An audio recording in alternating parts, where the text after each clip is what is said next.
कितना धीरे धीरे काम कर रही है तू।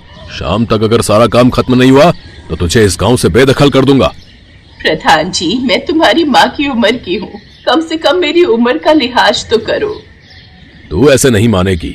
मैं अभी अपने आदमियों को भेजकर तुझे इस गांव से बेदखल कर देता हूँ, फिर तेरे पास भीख मांगने के अलावा कोई रास्ता नहीं बचेगा। माफ करना प्रधान जी, आप जाइए, मैं जल्दी जल्दी काम करती हूँ। तुम भिखमंगों को जब तक धमकी ना दो कोई काम नहीं करते। जल्दी जल्दी काम करो। इतना बोलकर प्रधान वहाँ से चला गया। तभी उस बूढ़ी औरत के पास एक सिद्ध पुरुष आया जिसके हाथ में एक हीरा था। अरे अम्मा, ये खेत तो तुम्हारा है, फिर ये प्रधान क्यों कह रहा था कि ये खेत उसका है और तुम उसके लिए यहाँ गुलामी क्यों कर रही हो? अरे बाबा जी, आप क्या बताऊं बाबा जी, इस प्रधान ने धोखे से कागजों पर मेरे अंगूठे के निशान लगवा लिए थे। अब मेरा घर और खेत सब उसके नाम हो चुके हैं। मैं चाहकर भी कुछ नहीं कर सकती। मेरा कोई परिवार भी नहीं है, पर जिंदा रहने के लिए इतना तो करना ही पड़ेगा, वरना इतनी भयंकर ठंड में मैं कहाँ भटकूंगी। इतने में उस सिद्ध पुरुष ने अपने हीरे से एक चमत्कार दिखाया। उस हीरे से एक नीले रंग की रोशनी निकली और उसके हाथों में ढेर सारा पैसा आ गया। ये लो अम्मा पैसे, और अब तुम अपने घर जाओ। वो घर और ये खेत अब तुम्हारा हो चुका है। बाबा, ये चमत्कार सिर्फ आप ही कर सकते हो, लेकिन अगर प्रधान फिर से मेरे पास आ गया तो? मुझ पर भरोसा करो अम्मा, और जल्दी से अपने घर जाओ, आराम की जिंदगी जियो। अम्मा अपने घर चली गई। प्रधान के मुनीम ने उस बूढ़ी औरत को अपने घर में देखा तो उसने ये बात प्रधान जी को जाकर बता दी। ये बुढ़िया इस उम्र में सठिया गई है। मुनीम जी, उस बुढ़िया के कागजात निकालो और दरोगा जी को भी बुला लो। आज इस बुढ़िया को गांव से बेदखल कर ही देते हैं। कुछ ही देर में प्रधान जी मुनीम दरोगा को लेकर उस बूढ़ी औरत के घर पहुंचा। बूढ़ी औरत उन लोगों को देखकर डर गई। ओए बुढ़िया, चुपचाप इस गांव से निकल जा, वरना दरोगा बाबू तुझे धक्का देकर भगा देंगे। दरोगा साहब, ये रहे कागजात। ये घर मेरा है, ना कि इस बुढ़िया का। इसने जबरदस्ती यहाँ डेरा डाल लिया है। जब दरोगा ने कागज देखा तब, अरे प्रधान जी, क्यों मेरा समय बर्बाद कर रहे हो? ये घर तो इन्हीं का है, आप खुद देख लीजिए कागज। कागज देखकर प्रधान हैरान हो गया। अम्मा, ये घर और गांव में जो आपका खेत है वो सब अभी भी आपके नाम पर ही है। अगर कोई भी आपको परेशान करे ना तो आप मुझे बताना। इतना बोलकर वो दरोगा वहाँ से चला गया। प्रधान भी मुनीम और अपने आदमियों के साथ वापस आ गया, लेकिन वो बहुत गुस्सा हुआ। मुनीम जी, हमने उस बुढ़िया के अंगूठे के निशान कागज पर लिए थे ना, इतनी बड़ी गड़बड़ी कैसे हो गई? प्रधान जी, हमें लगता है कि ये सब कुछ सिद्ध बाबा का चमत्कार है। जरूर उस बुढ़िया को सिद्ध बाबा कहीं मिल गए होंगे, उसने अपना दुखड़ा सुनाया होगा और उन्होंने ये चमत्कार कर दिया।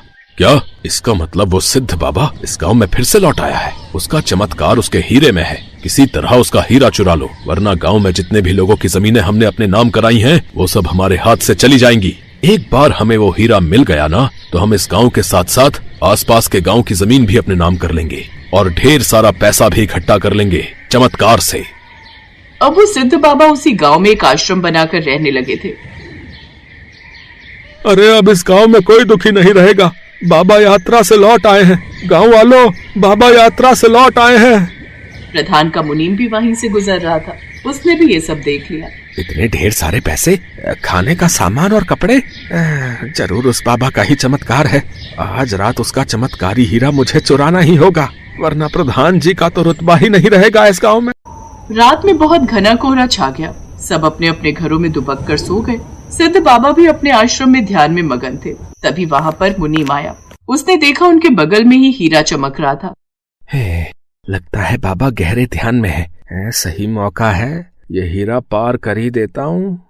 मुनीम ने जैसे ही हीरे को हाथ लगाया वैसे ही बाबा की आंख खुल गई और उन्होंने मुनीम का हाथ पकड़कर हीरा उससे छीन लिया। इस दुनिया की कोई भी ताकत ये हीरा मुझसे नहीं छीन सकती। अब तो जिंदगी भर कुत्ता ही बना रहेगा और मेरे आश्रम की रखवाली करेगा, वरना तुझे गंदी नाली का कीड़ा बना दूंगा। देखते ही देखते बाबा ने जादू से उस मुनीम को कुत्ता बना दिया और वो भौंकने लगा। अब वो मुनीम कुत्ता बनकर आश्रम की रखवाली करने लगा। उधर प्रधान मुनीम का इंतजार कर रहा था, लेकिन कई दिन बीत गए, वो वहाँ पहुँचा ही नहीं।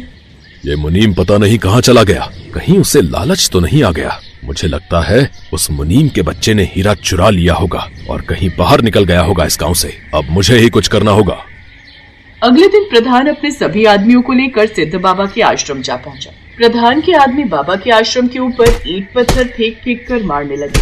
अंदर बैठे बाबा को बहुत क्रोध आया। उनका क्रोध इतना तेज था कि उसी वक्त बादल फटा। पूरा गांव धीरे धीरे पानी में डूबने लगा। भयानक बर्फबारी शुरू हो गई। बाबा बाबा, आप तो चमत्कारी हैं। हमसे गलती हो गई, हमें क्षमा कर दीजिए। आप पूरे गांव को डुबा दीजिए, लेकिन मेरे घर को बचा लीजिए किसी तरह, वरना मैं बर्बाद हो जाऊंगा। अब तो बादल फट चुका है और धीरे धीरे पूरा गांव भी डूब चुका है, लेकिन अगर तुम कह रहे हो तो मैं सिर्फ तुम्हारा घर बचा लेता हूँ। बाबा ने हीरा उठाया और अपनी आंखें बंद की। उस हीरे से एक नीले रंग की कड़कड़ाती हुई रोशनी निकली, जिससे पूरा गांव हवा में उड़ने लगा। लेकिन प्रधान का घर और प्रधान अभी भी पानी में ही डूबता जा रहा था। सभी गांव वाले आसमान में उड़ रहे थे अपने अपने घर के साथ, और सभी बहुत खुश भी थे। बाबा, आज आपने हमें बचा लिया। ये उड़ता हुआ गांव कितना खूबसूरत लग रहा है। यहाँ तो पानी का कोई असर ही नहीं हो रहा। नीचे देखो, प्रधान और उसका पूरा घर डूबता जा रहा है। जो जैसा करता है उसे उसके कर्मों की सजा तो मिलती ही है। अरे बाबा, मैंने कहा था सिर्फ मेरा घर बचाना, आपने तो मेरा ही घर छोड़कर बाकी सबके घर आसमान में उड़ा दिए। प्रधान जी भूल गए क्या? ये पूरा हवा में उड़ता हुआ गांव आपका ही तो है। इन सभी लोगों के घर धोखे से तुमने अपने नाम करवा लिए थे, इसीलिए ये सभी घर तुम्हारे ही हुए। और जिस घर में तुम मौजूद हो वो हवेली तुम्हारी नहीं, बल्कि तुम्हारे पिताजी के नाम पर है। जैसा तुमने कहा था मैंने वैसा ही किया है। तुम्हारे नाम पर जितने घर थे वो सब देखो हवा में उड़ रहे हैं। अरे बाबा, मुझे माफ कर दो। मैं गांव वालों के घर और खेत उनके नाम पर वापस कर दूंगा। जिंदगी नहीं रहेगी तो इन घरों का क्या करूंगा मैं? पूरे गांव को परेशान कर रखा था तुमने। इस बात की सजा तो तुम्हें मिलनी ही चाहिए, लेकिन किसी की जान लेने का मेरा अधिकार नहीं है, इसलिए मैं तुम्हें माफ करता हूँ। तुम्हारा घर भी उड़ते हुए गांव में शिफ्ट कर देता हूँ, लेकिन आज के बाद कभी भी तुम इस गांव के प्रधान नहीं रहोगे। बाबा, मेरी बस जान बचा लो, मुझे और कुछ नहीं चाहिए, मैं डूब रहा हूँ। बाबा ने हीरे से चमत्कार किया और अब प्रधान का घर भी उड़ते हुए आसमान में आ गया। अब पूरा गांव उड़ता हुआ गांव बन चुका था और नीचे चारों तरफ समुद्र की तरह पानी भरा हुआ था। कई दिनों तक वो सभी लोग आसमान में रहे। कुछ महीनों बाद जब नीचे बारिश बंद हुई, वहाँ से पानी गायब हो गया। तब बाबा ने फिर से गांव नीचे जमीन पर रख दिया, लेकिन अब उस गांव की प्रधान वो बूढ़ी अम्मा थी। सबके घर और खेत उन्हें वापस मिल चुके थे। उस दिन के बाद सभी लोग उस गांव में मिलजुल कर हंसी खुशी रहने लगे।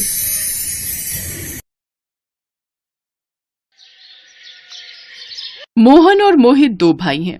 मोहन बचपन से ही चालाक है और मोहित बचपन से ही अकलकान था। इसीलिए उन दोनों के पिता हरिहर हमेशा चिंता में ही रहते थे, खासकर अपने छोटे बेटे को लेकर। मोहित मोहन से 2 साल छोटा था। मोहन जब 20 साल का हुआ तब हरिहर ने रुक्मणी नाम की एक लड़की से उसकी शादी करवा दी। ये देखकर मोहित भी अपने पिता के पास जाकर जिद करने लगा। पिताजी, मुझे भी शादी करनी है। आपने भैया की शादी करवा दी, मेरी भी करवा दीजिए ना। बेटा, तुमसे कौन शादी करेगा? एक काम तो ठीक से नहीं कर पाता। मेरे जाने के बाद क्या खाएगा तू और बीवी को क्या खिलाएगा? वो मैं संभाल लूंगा, आप शादी करवा दीजिए ना। हरिहर 1 मिनट के लिए राजी भी हो गया, लेकिन मोहित ने ये होने नहीं दिया।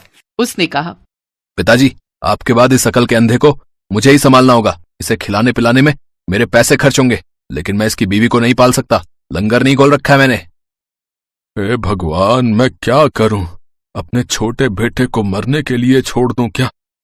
कुछ तरकीब तो सोचनी ही होगी। हरिहर ने मोहित के लिए एक नया घर बनाने का सोचा। मोहित ने कहा, मैं ज्यादा जगह नहीं छोड़ सकता। घर के पीछे बगीचे में बनाइए नया घर। अब वहां? लेकिन वहां तो कुआं है बेटा। फालतू का कुआं कब से बंद होकर पड़ा है, उसे तोड़कर उसके ऊपर ही घर बनाइए। मैं और जगह नहीं दे सकता। कुछ दिन बाद मेरे बच्चे होंगे, उनके लिए जगह तो चाहिए ना। हरिहर ने बहस नहीं की। हरिहर के पिता जमींदार के घर पर हिसाब किताब लिखने का काम करते थे और उसके बाद से हरिहर के पिता ने इस कुएं को भी बंद कर दिया। तब से यह कुआं ऐसे ही पड़ा हुआ है, उधर कोई जाता भी नहीं है। मोहन ने अपने सगी भाई को सिर्फ उतनी ही जगह दी। हरिहर ने कुआं तोड़कर उस जगह पर एक घर बना दिया।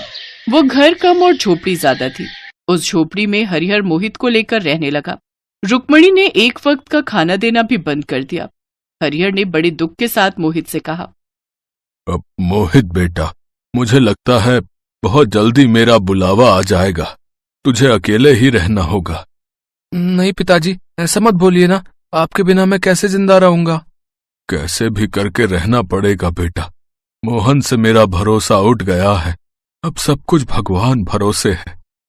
और उसी रात जब हरिहर सोया हुआ था, एक सांप ने उसे काट लिया और नींद में ही हरिहर चल बसा।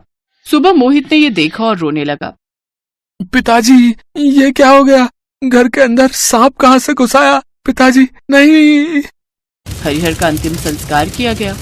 उसके बाद रुक्मणी ने मोहन से कहा, सुनो, अभी भी वक्त है। 4 लोगों को बुलाकर बंटवारा करवा लो। बाद में तुम्हारा भाई ज्यादा हिस्सा मांगने लगेगा तो क्या होगा? हाँ, तुमने सही कहा। मैं आज ही इंतजाम करता हूँ। मोहन गांव के लोगों को बुला लाया और बंटवारा कर डाला। तभी सुन लो, पिताजी ने वो नया घर मोहित को दिया है और ये पुराना घर मुझे दे दिया है। लेकिन भैया, मोहित जो है जिंदगी भर उस छोटी सी झोपड़ी में कैसे रहेगा भाई? क्यों नहीं रह पाएगा? उसकी तो शादी भी नहीं होगी। एक आदमी के लिए वो झोपड़ी काफी है। मोहित को इन सब चीजों से कुछ फर्क नहीं पड़ता था। वो अभी भी अपने पिता के शोक में डूबा था। सबके सामने बंटवारा हो गया और मोहन खुशी खुशी अपनी बीवी को लेकर रहने लगा। दोनों ने मोहित से हाल पूछना भी बंद कर दिया। रुक्मणी हर रोज अच्छा अच्छा पकवान बनाती और मोहित झोपड़ी में बैठकर सूखे साग उबाल कर खाता। मोहित हर रोज तालाब के पास साग लेने जाने लगा और एक दिन दोपहर को उसने एक लड़की को तालाब में कपड़े साफ करते हुए देखा। उस लड़की का नाम मालती था। मालती गांव की ही लड़की थी। वो अनाथ थी और लोगों के घर पर काम करती थी। मालती ने भी मोहित को देखा। तुम हर रोज यहाँ साग लेने आते हो क्या? हाँ, और तुम? मैं कभी कभी आती हूँ कपड़े धोने, लेकिन अब से रोज आऊंगी। मोहित बुद्धू था, लेकिन प्यार का इशारा समझ गया। दोनों हर रोज मिलने लगे और दोनों में प्यार बढ़ने लगा। मोहित ने मालती से कहा, मालती, तुम मुझसे शादी कर ले। अच्छा, बहुत शौक है शादी का। शादी के बाद मुझे रखोगे कहाँ? उस झोपड़ी में? और खिलाओगे क्या? सूखे साग? क्यों, तुम मेरे साथ सूखा साग नहीं खा सकती? खा सकती हूँ, लेकिन सच बताऊं तो इस दुनिया में पैसा ही सब कुछ है। कुछ करो मोहित, काम धंधा ढूंढो, फिर हम दोनों शादी करेंगे और कहीं दूर चले जाएंगे। मोहित काम ढूंढने लगा, लेकिन गांव में सभी को पता था कि मोहित से कोई काम होता नहीं है, इसीलिए किसी ने भी मोहित को काम नहीं दिया। ऐसे ही कुछ महीने बीत गए। मोहित की झोपड़ी के अंदर कभी कभी सांप घुस आता था। मोहित खिड़की बंद करके सोता, तब भी सांप आ जाता था। इस बात से भी मोहित बड़ा परेशान था।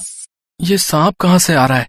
ऐसे घर में मैं मालती को कैसे रखूंगा जहाँ हर रात सांप घुस आता है? लानत है मुझ पे, कोई काम भी नहीं मिल रहा है। देर रात हो गई थी। तभी मोहित ने देखा कि एक सांप घर के कोने में बैठ गया। मोहित ने एक लाठी से सांप को हिलाया और वो सांप डर कर खटिये के नीचे चला गया और एक गड्ढे से जमीन के अंदर चला गया। ये सांप तो जमीन के अंदर चला गया। ये जमीन नीचे से खोखली है क्या? ओह हाँ, यहाँ तो कुआं था। जरा देखो तो, इस सांप को यहाँ से बाहर निकालना ही होगा। मोहित ने उस गड्ढे के अंदर झांका और उसे कुछ चमकीली चीज दिखी। मोहित ने लाठी घुसाई और लाठी में अटक कर जो चीज बाहर आई उसे देखकर मोहित के होश उड़ गए। अरे, सोने का हार! ये तो कमाल हो गया। सोना मिला है मुझे। मोहित ने तुरंत खोदना शुरू किया। अंदर से वो सांप निकलकर झोपड़ी के बाहर भाग गया और मोहित को ढेर सारा सोना मिला। सोने से कुआं भरा हुआ था।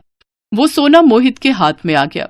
जो हिस्सा मोहन ने मोहित को दिया था, उसी हिस्से में करोड़ों का सोना था। मोहित करोड़पति हो गया और मोहन बस देखता रहा। उसने पूरे गांव को बुलाकर बंटवारा किया था, इसीलिए वो उस सोने पर हक नहीं जमा पाया। उसके खुद के बिछाए हुए जाल में ही वो फंस गया। मोहित ने गांव में अस्पताल बनवाया, स्कूल बनवाया और खुद के लिए एक बड़ा सा महल बनवाया।